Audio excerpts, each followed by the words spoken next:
skal derned.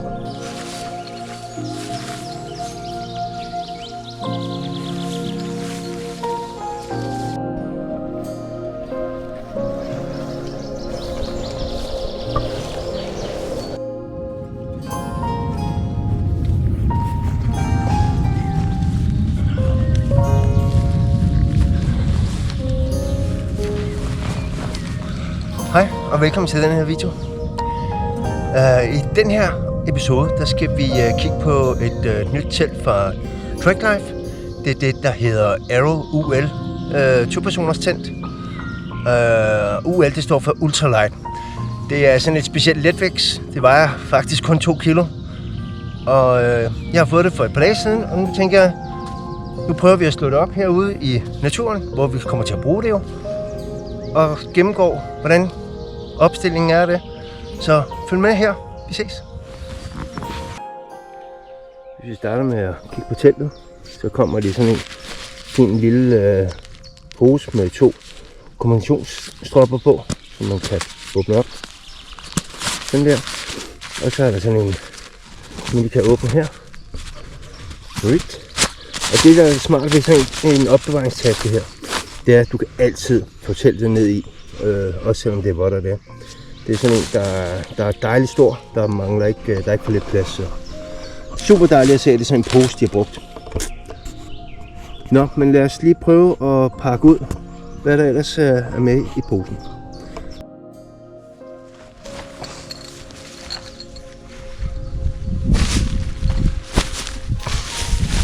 Når vi pakker det op her, så er der sørme endnu et spænde, som man lige åbner op. Og så her, der har vi pløkker. Skal vi se en gang. Der skal vi se omkring en 8-10 stykker, tænker jeg.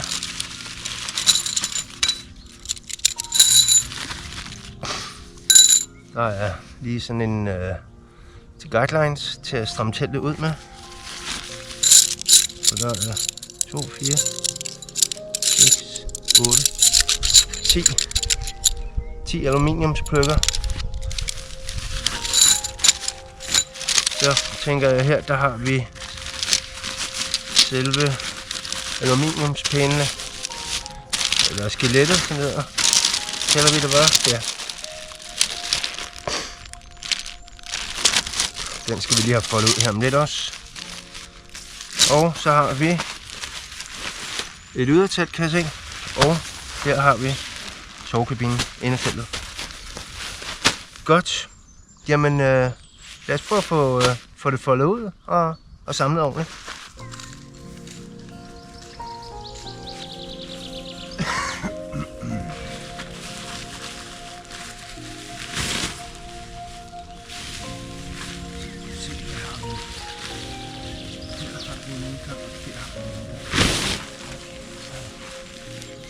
Perfekt.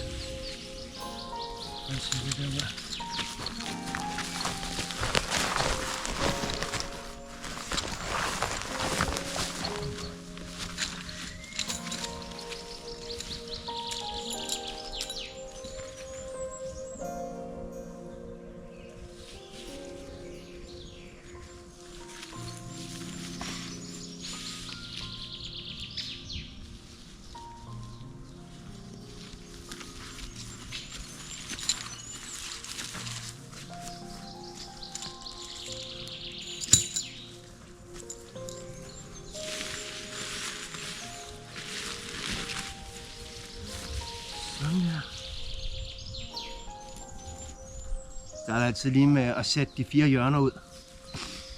Så.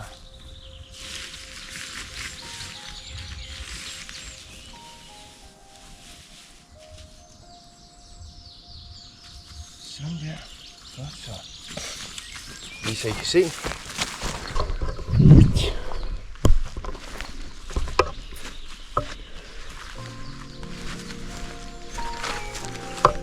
Så skal vi have skelettet lagt ovenpå nu.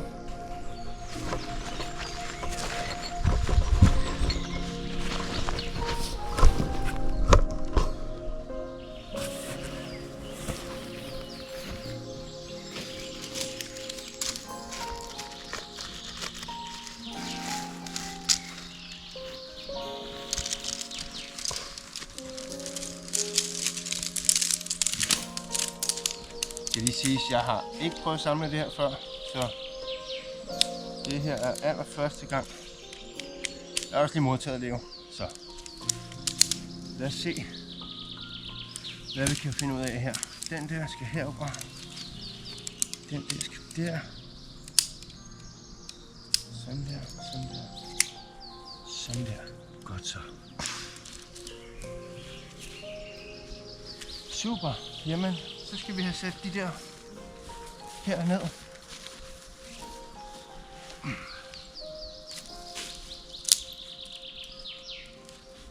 Stå der, ved jeg. Og så sætter vi den her i herover. Den der. Og så får vi lige samlet den her på midten også. Jeg tror den var samlet. Det var den ikke. Det er ret vigtigt faktisk. Sådan her.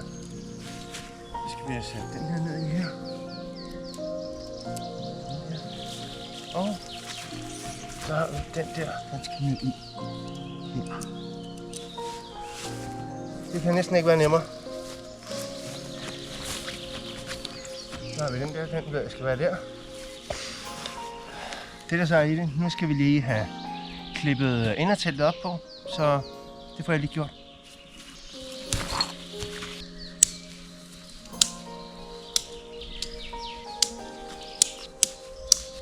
Her, der. Så. Det er inderteltet. Og meget simpelt setup. Man kan sige, det er knap så heldigt, hvis man skal sætte det op i regnvejr. Så skal du altså have fart på. Så der tænker jeg, hvis det nu var, at vi skulle ud og sove i det her i regnvejr, så ville jeg sikre mig, at jeg havde en tarp med, som jeg ville sætte op mellem nogle træer, og så ville jeg arbejde inde under tarpen, tror jeg. På den måde så undgår du i hvert fald, at inderteltet bliver helt sjaskvådt.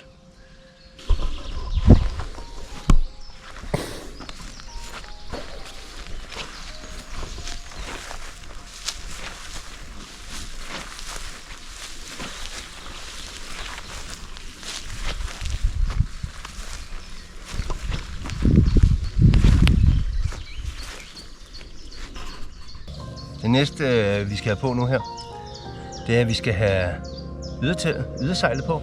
Nu når vi skal have ydersejlet på, eller overdunen, eller hvad man nu kan kalde den, den der sørger for, at vi er tørre i regnvejr og lidt varme om natten, så er det vigtigt, at man lige sørger for, at den måde, den bliver spændt fast på, der skal den lige nede under de andre ting, som man har sat op. Jeg kan prøve at vise dig det her nu. Så går vi herover. Så lige her, der er den lille der. Der er det vigtigt. Nu ser jeg, kan få det vist til jer. Sådan der. Der er det vigtigt, at man lige får den sat ned under, i stedet for hernede under. Klikker den lige fast hernede. Dyt. Sådan der.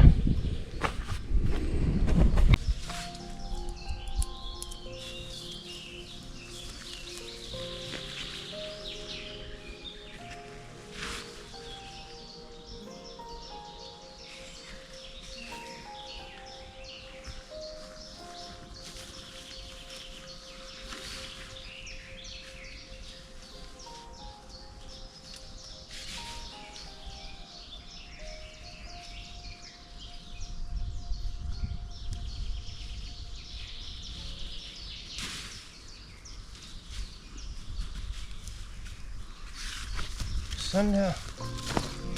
Så skal vi lige have høtter her.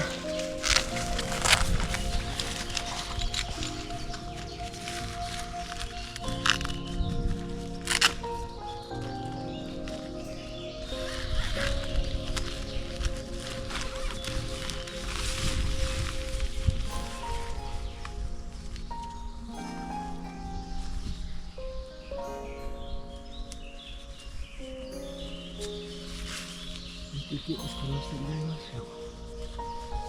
Sådan der.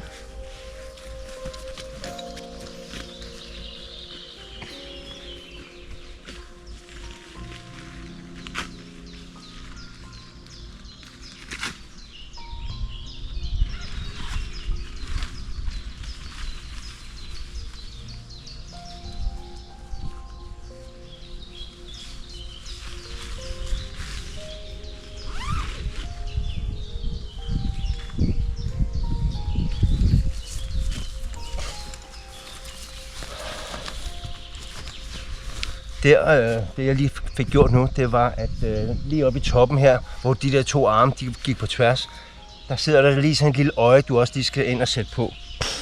Men ellers så er det bare lige at spænde ud nu, og så står teltet.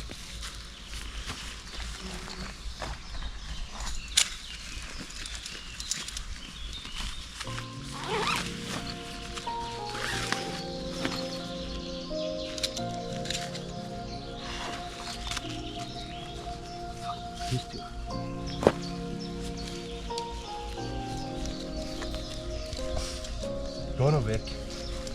Der er utrolig mange fluer. Og hestebremser. Det er dem, jeg går og slår efter, hvis de skulle undre jer.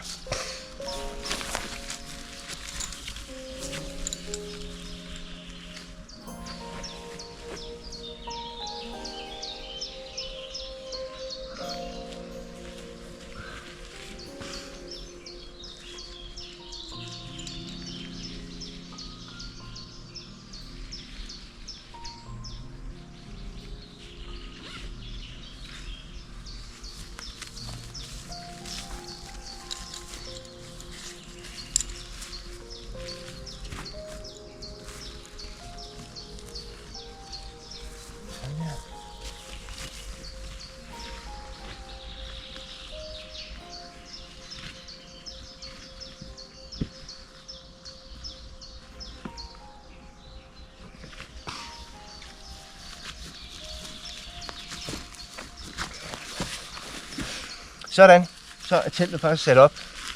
Og man kan sige, nu var det her første gang, jeg skulle lige finde ud af, hvordan de forskellige ting skal sidde sådan. Men når du først får styr på det, så er det hurtigt at slå op.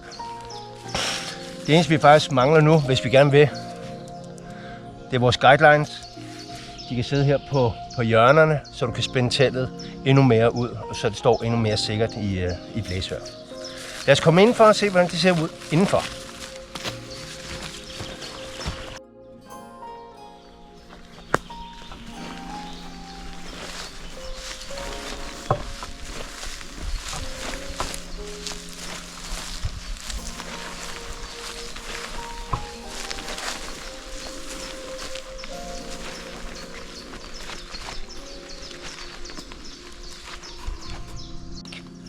Nå, vi kan lige starte med at prøve at gå ind. Der er jo 2 døre. Det her, det er den ene. Så kan du så selv bestemme, om du faktisk vil åbne op her.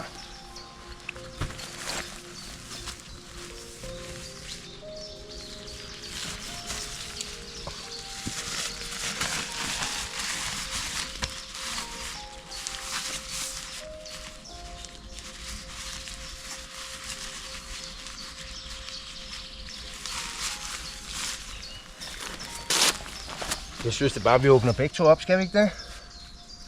Så vi ikke kan se det. Det er en god idé. Det er godt nok aggressivt, de fluer der. De store fluer her. Det var det helt vildt. De må være sultne. Nå. Super.